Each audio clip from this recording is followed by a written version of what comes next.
Welcome to another episode of The Unseen Paranormal, where some of the scariest things are unseen. I'm your host, Eric Freeman. Hey everybody, welcome back to The Unseen Paranormal. Today we are chatting with Charlie Moss. Charlie is a freelance writer that has written articles for The Atlantic, The Washington Post, Vice, and many more.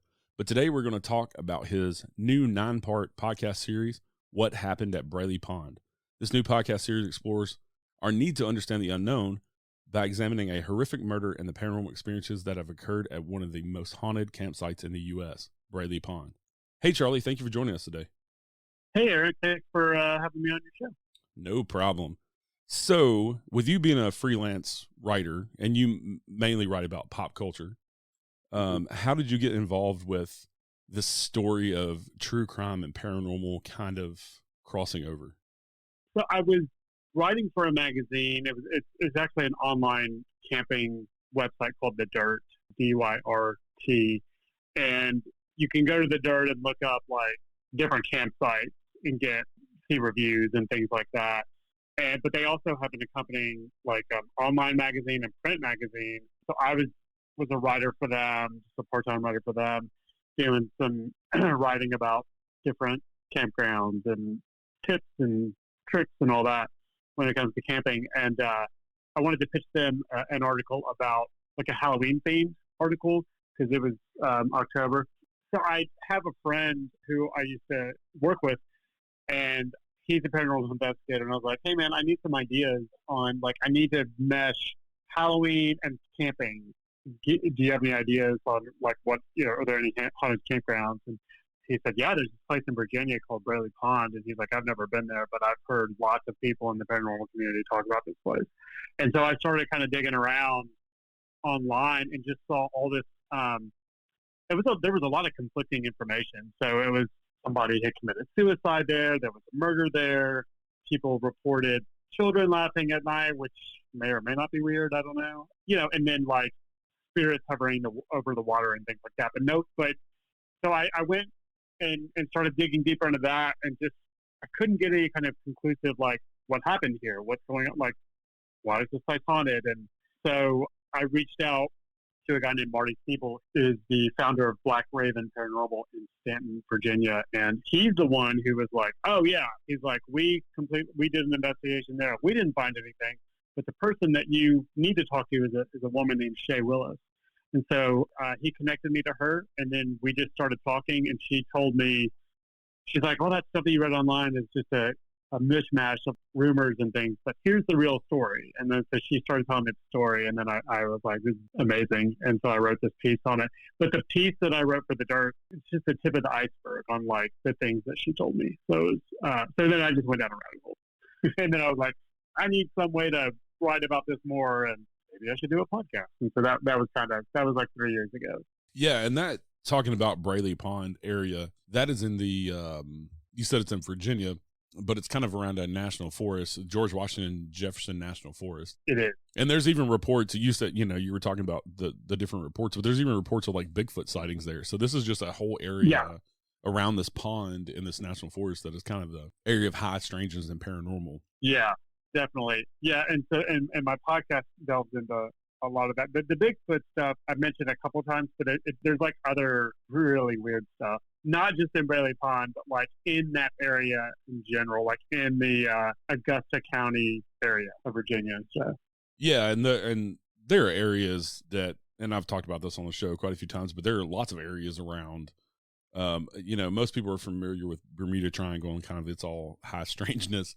But now people are finding out with Skinwalker Ranch and we were talking before the show, Penny Royal podcast up in Kentucky, the Ohio Valley, that there are these other places where all this weird stuff just happens and all these different reports kind of collide. And that area just happened to be one of them. Yeah. And so with the podcast, you're delving into the paranormal, but also like I mentioned in the opening, it's, this horrific murder kind of factors in as well. Yeah, that was a big piece of the puzzle there, was finding out about this murder that took place there and then digging into that particular story, because that really happened. That was in 2003. It was a gang-affiliated murder, and I wanted to know more about what happened and what went wrong and who this guy was.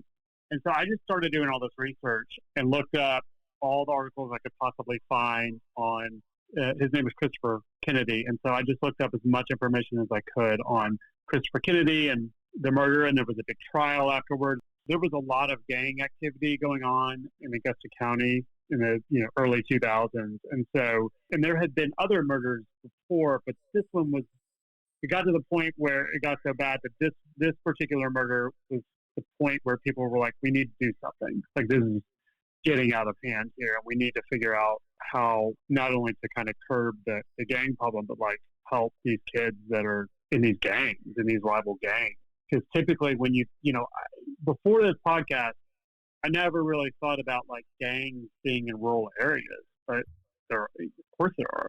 It's the same thing as like if you think about like inner city, gangs versus rural gangs. Like there's all kind of the same thing where it's like there's not a lot of family support with these individuals, and there's a lot of dysfunction going on, and they're trying to make connections with people, like with people who will take them in and be accepted, and plus in Stanton and around the Stanton area, and there's not a lot to do, like that was a big thing. So there was a big drug problem too that fed into it because there wasn't a lot to do. So what are we going to do? We're just going to get into trouble, and without parents being around to watch them or whatever, like they just kind of had free reign. Right. And like you're saying, you thought that there wasn't any gang activity in rural parts of the country, but it's just maybe not as common, but it does happen. Right.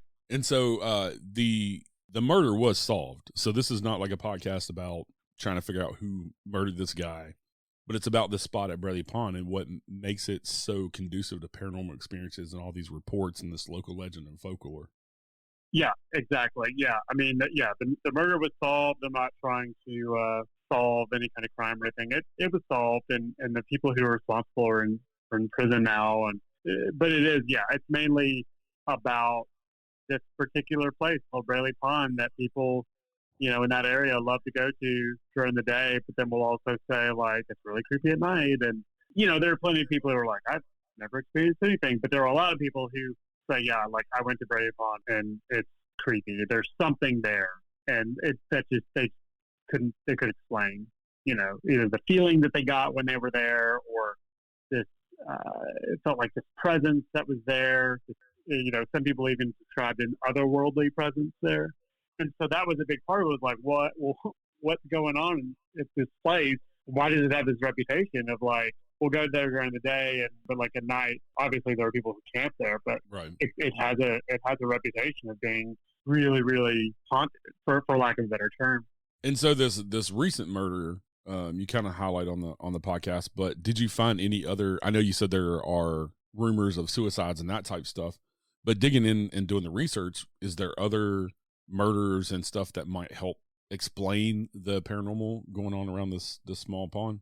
I didn't find any other murders per se there. I'm not saying that they didn't happen. I know that there had been other gang-affiliated murders around that area, but there was an incident of a hiker who went missing in Braley Pond, I think it was a few years back, and he was apparently an experienced hiker and just vanished. And I talk about that in the podcast. And then there was also a bike race. I think they hold every year as a bike race, and one of the participants hit a tree and died. And he was very experienced in biking, and maybe he just lost his footing on his bike or something and crashed or whatever. But we delve into that too. Like I talk about that particular case as far as like what could have caused it.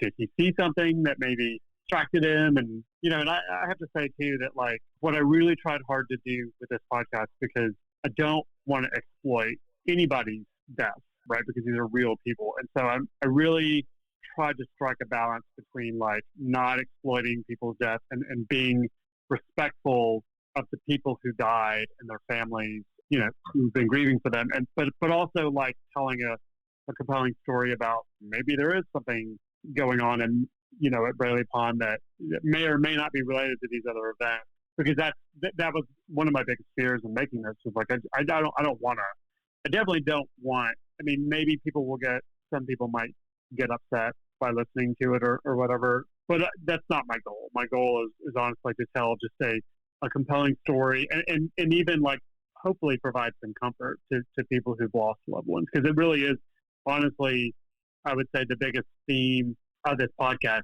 is about how we grieve the people that the loved ones that we lose. And so, like, people who love the paranormal or go on ghost hunts and things like that. I mean, there's a reason why.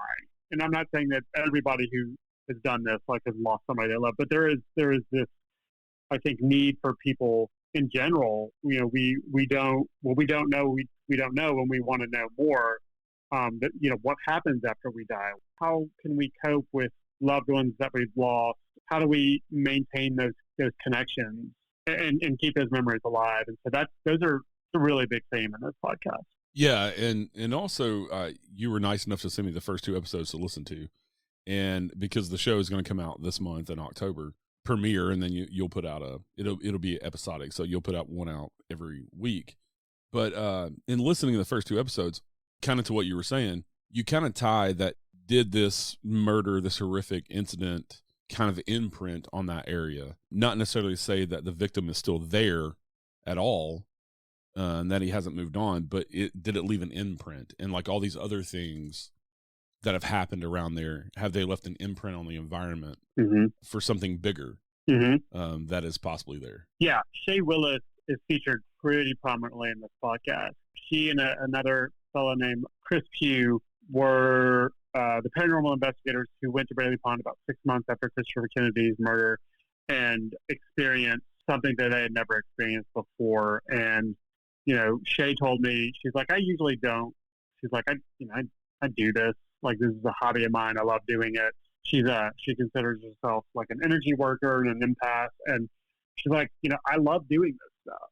And I do it because I want to educate people, and I care about people, and I'm never afraid. But when I went to Braley Pond, and when I was there and I experienced this, like, it was the first time in my career that I'd ever been truly afraid of something that was paranormal.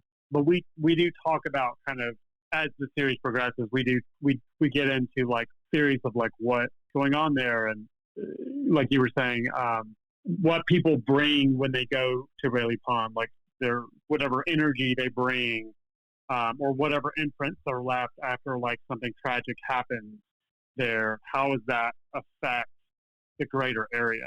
And so we do talk about that quite a bit. Yeah, and kind of that question that we ask in the paranormal of what is happening at this one particular place. Like when we go out and investigate a place, we're trying to figure out what is there and why it's there. And so that's what you're kind of exploring with this whole series. And like you're saying, not exploiting a murder or anything like that, or people's deaths or anything like that, but to tell the story. Because for one, I think from a true crime standpoint, his story needs to be told. You know, it kind of keeps his memory alive at the same time by telling his story. And if what happened to him put an imprint on that environment, then maybe we can use that as a learning tool to keep his memory alive in a way. Yeah, exactly. So I've found all kinds of articles on Braley Pond. I had never heard of it until you contacted me, that area, but there's all kinds of stuff about Braley Pond. So what do you, because it's apparently like a local folklore and legend, and also there are claims that it's one of the most haunted campsites in the U.S. What stories, you know, that have you heard that would kind of speak to that it's one of the most haunted campsites? Right. Yeah. So one of the big challenges with this podcast was really trying to get people to commit to talking to me. Several of the people that I interviewed said, "Oh, you should talk to this person because they live on the property. They live, you know, in a house right on the property where Braley Pond is located, and they can tell you all these stories about the things that happen." So one of the biggest challenges was trying to get these people who live at Braley Pond to talk to me about some of the experiences they had. And I reached out to like 3 different people and could not get anybody to respond to me. But I always had people who I was interviewing for the podcast say, "You need to talk to this person because they can tell you because they live on the property and they always hear crazy shit that happens." But the people that I did talk to, one woman talked to me about, you know, again, this like really heavy feeling she gets. I don't think she gets it anymore, but when she used to go there, she gets this really heavy feeling, just a really like a bad feeling of uneasiness there. Like she felt a lot of negative energy. I heard stories about like horses galloping at night, which I don't know what to make of that. The children laughing thing was a pretty common one. People have recorded, told me about seeing like hovering entities above the water there. Shay told me about an orb that she saw there, like this green ball of light, orb. That was one of the things that she experienced. But the most common thing was like this general uneasy feeling of like there is something else here, and we don't know what it is, but there is something else here, and we don't know what it is. There's all sorts of YouTube videos too where people will go and like do an investigation or whatever. So in doing the research, I'm sure you've probably been there quite a few times over the past 3 years of putting this all together. What is your feeling of the place, and have you ever experienced anything while you were there? So when I was there, I was planning on spending a week there. This was before COVID hit, and I was going to spend a week at Braley Pond in Stanton, Virginia. It's about 30 minutes away from Braley Pond. But that did not happen because of COVID, and so I ended up going to Braley Pond later just for a couple of days. And when I was there, I don't know if it's because of what I knew or all the research that I'd done, and I didn't go at night. I went on a Sunday morning, and it was really peaceful. The thing that really surprised me was how beautiful it was. Like, it's just this beautiful, big, man-made pond. It's a circle, and then you can see trees surrounding it all around. But it goes on for miles and miles because it's part of, the George Washington Jefferson National Forest. So it goes on forever. There definitely was like this, I don't even know how to describe it. It's just like I was nervous being there. Kind of, I don't think it was as heavy as what other people experienced. There was a kind of a general uneasy feeling being there. And then also, like, I did feel like Braley Pond, there was some sort of presence there. And I don't want to say it was a negative or positive presence or anything like that. I will be the first to admit that I'm not, like, in touch with the paranormal world. Like, I see ghosts all the time or anything like that at all. There is a story in my podcast about an experience that I had when I was younger, but I've also had people experience, like, there's an old apartment I lived in, and my sister used to say, "Oh, God, you've got a ghost in here." And I'm like, "What are you talking about?" And she's like, "No, there's something weird with your apartment." It was an older apartment. The building was from the, like, Civil War era or whatever. And then there was a girl I was dating at the time also, this was probably 20 years ago, where she claimed to have seen a ghost twice in my apartment. And I never saw any of that stuff. So I would not say that I am, like, in touch with the paranormal side of things, but I did feel when I was there, I definitely consider Braley Pond, if you will, like a character. Like, there is definitely something about that place that draws people, whether it's for the beauty that's there or because of kind of the darker side of it. I mean, there's definitely something about that place that is not like other places.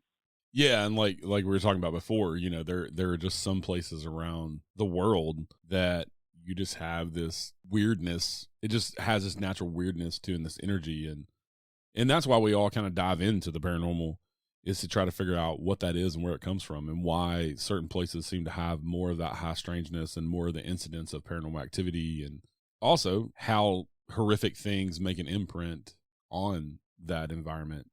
And I'll say that I didn't know anything about energy work or energy healing or empath before doing this podcast, before I met Shay.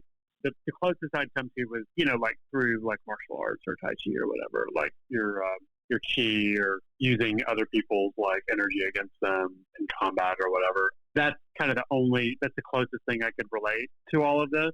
And then when Shay started talking about her dealings with like energy and things like that, and then talking to other people, because I talked to like a couple of parapsychologists.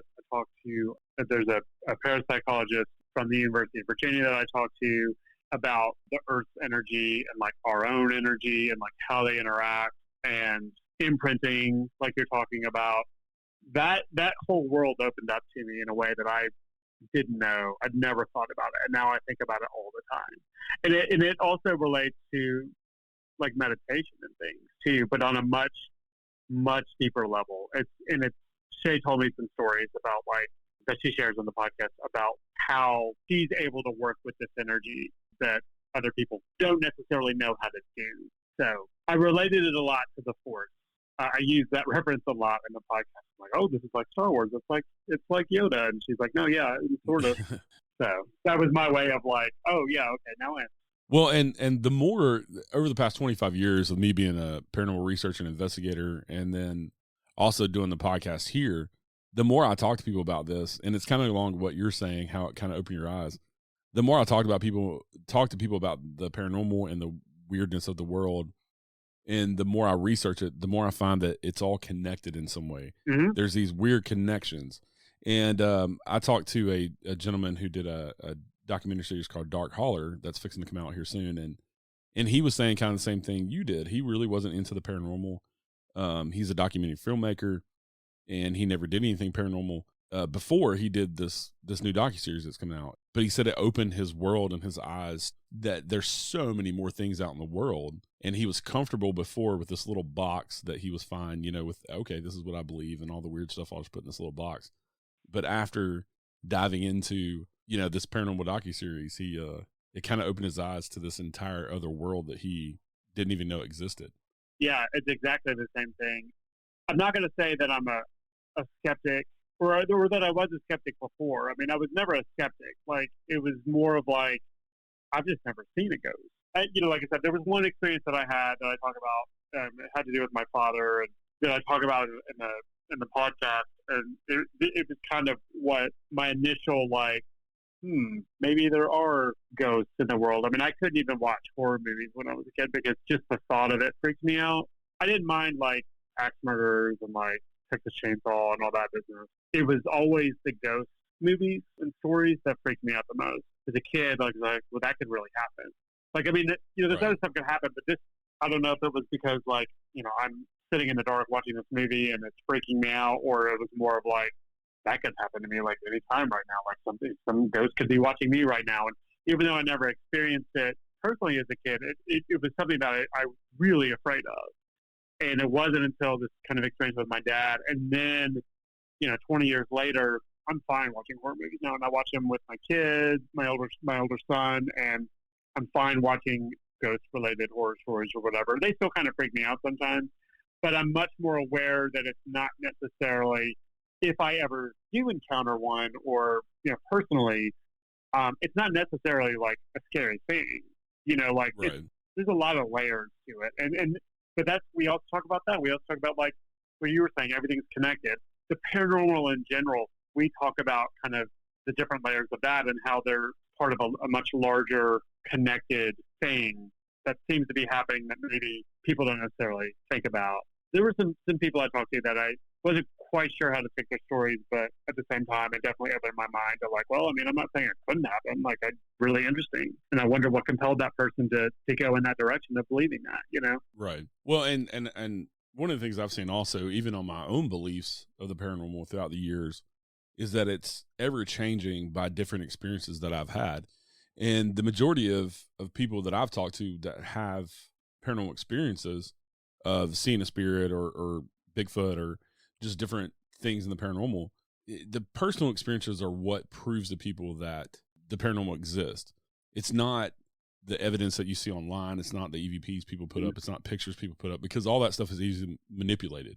Mm-hmm. But when somebody has a personal experience, even though they can't prove it to anybody else, for them, that's the one thing that just solidified it for them that, okay, this is real. I'm not crazy. I'm not really just seeing stuff. Like, this is a whole nother world of things that we don't understand and don't experience all the time. Mm-hmm. There's a guy that I talked to. His name is Kenny Biddle. I don't know if you've ever heard of him. He describes himself as like a paranormal disprover. Like, he's not a skeptic. He'll say that. He's like, it's not that I don't believe in ghosts. He's like, but there's a lot of fake stuff online. And so he has this blog, and he also has a podcast where that's what he does. He goes, he finds these videos, he finds these audio clips, and he does his research, and he will try his hardest to disprove it as like a hoax or something. Not because he's being mean, but because there are legitimate stories out there, like you were saying. So he's just trying to like differentiate the stuff that's real versus the stuff that's clickbaity stuff. Yeah, and I call myself a skeptical believer because I believe in it, and I've had plenty of experiences, but I'm very skeptical when it comes to stuff like that, like pictures and evidence, because like I said, you never know what somebody's intentions are And there are a lot of people that just want attention online, so they'll create something to get clickbait, go viral or whatever. And so it's hard to filter through what's real and what's not. And most people have nothing to gain by telling their story. Right. Especially when somebody approaches you, like, especially for a project like this podcast that you're doing. I'm sure that you had a lot of people that talked to you but didn't want to be a part of the podcast.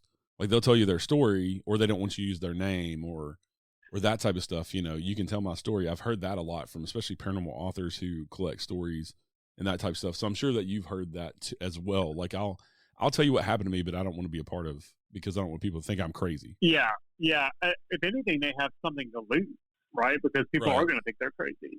Shay was actually, to my knowledge, not come forth before about her story because of she didn't want people to think she was crazy.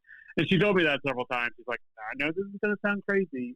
Swear to God, I'm not making this up. And that's the thing is, like, with Shay, I mean, I believed her, right? I mean, whatever she experienced, you know, and there were multiple occasions where she has a whole history that she talks about of these events that have happened in her life. And I don't think she was making them up. Right. Have I ever experienced anything like that? No. But I'm also not an energy worker. Like, I'm not an empath. That part of myself is closed off. So she talks a lot about education in there. And, like, that's kind of what she does. It's like, she's like, everybody's capable of it. You just have to learn how to do it so that you can, if you want, experience these other things. Because, again, it's not all, like, bad. It's just a kind of, from what she says, like, this unseen or unknown part of the world that a lot of people just don't know about yet, or they haven't discovered. Yeah, and that's what I find with a lot of people as well, with people coming up to me. One of the things they'll qualify their story with is, I don't believe in ghosts. I don't believe in the paranormal, but here's my ghost story. Here's my paranormal story. Because they want to gauge if you're going to think that they're crazy or not. Yeah.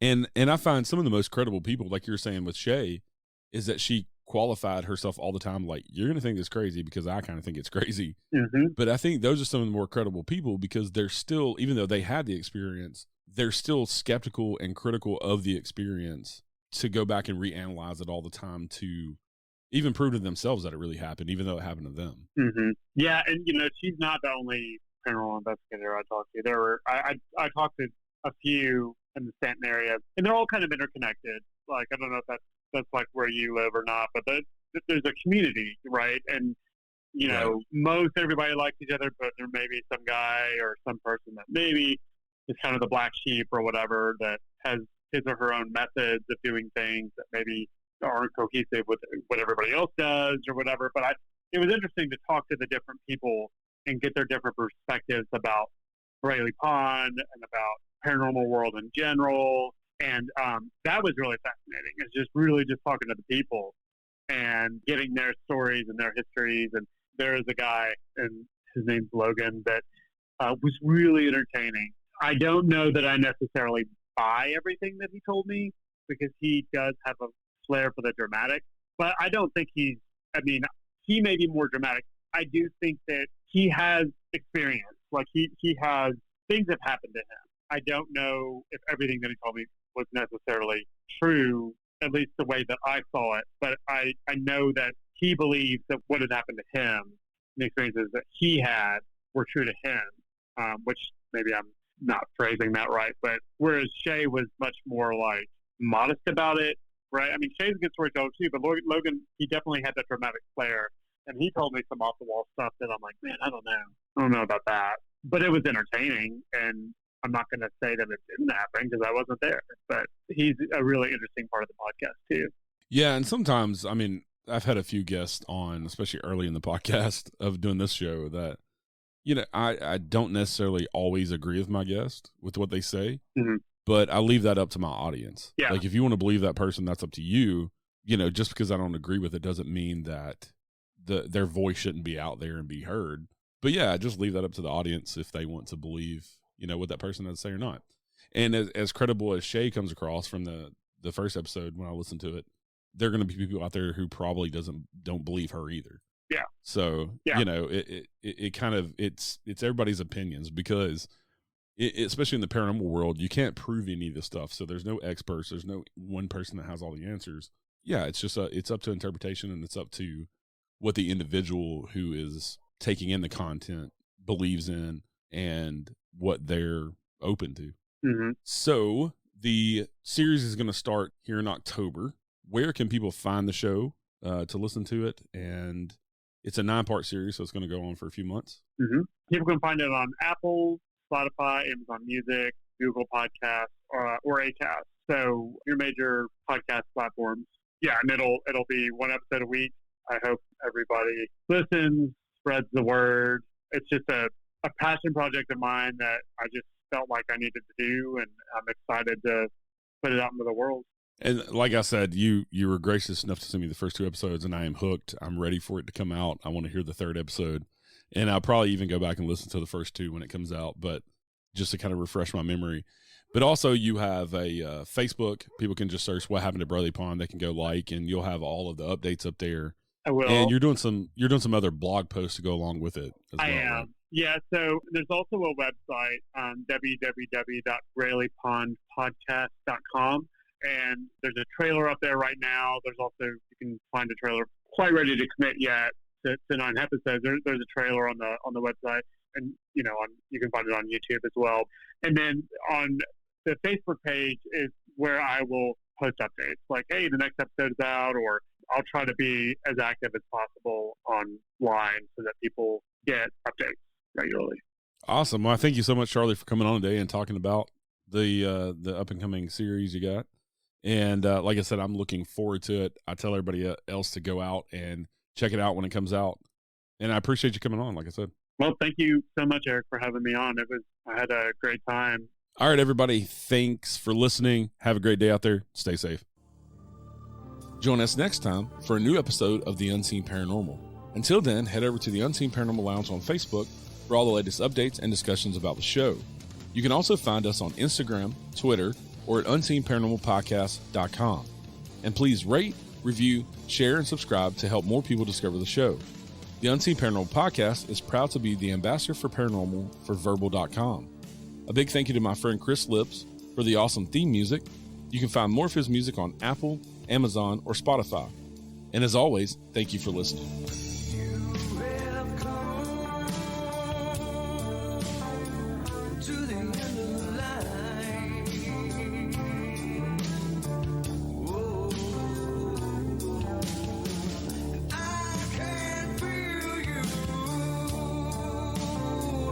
As you pass the other side.